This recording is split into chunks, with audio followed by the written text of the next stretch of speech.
माजी मुख्यमंत्री डॉक्टर मनोहर जोशी यांचे निधन, वयाच्या 87व्या वर्षी घेतला अखेरचा श्वास।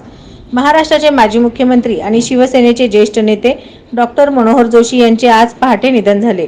2 दिवसापूर्वी जोशी यांना हृदयविकाराचा झटका आल्याने त्यांना रुग्णालयात दाखल करण्यात आले होते। हिंदुजा रुग्णालयात जोशी यांच्यावर अतिदक्षता विभागात उपचार सुरू होते।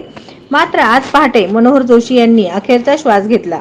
शिवसेना प्रमुख बाळासाहेब ठाकरे यांच्या विश्वासातील अशी मनोहर जोशी यांची ओळख होती। शिवसेनेकडून विधान परिषदेवर निवडून येत त्यांनी राजकीय कारकीर्द सुरू केली।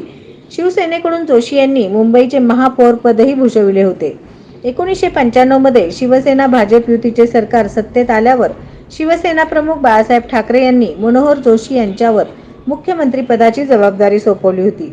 मागील काही काळापासून प्रकृतीच्या कारणास्तव मनोहर जोशी सक्रिय राजकारणापासून दूर होते।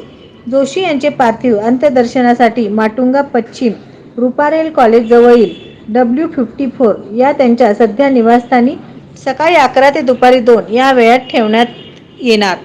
माजी मुख्यमंत्री माजी लोकसभा अध्यक्ष जोशी सरांवर दादर स्मशानभूमीत शासकीय इतमामात अंत्यसंस्कार झाले।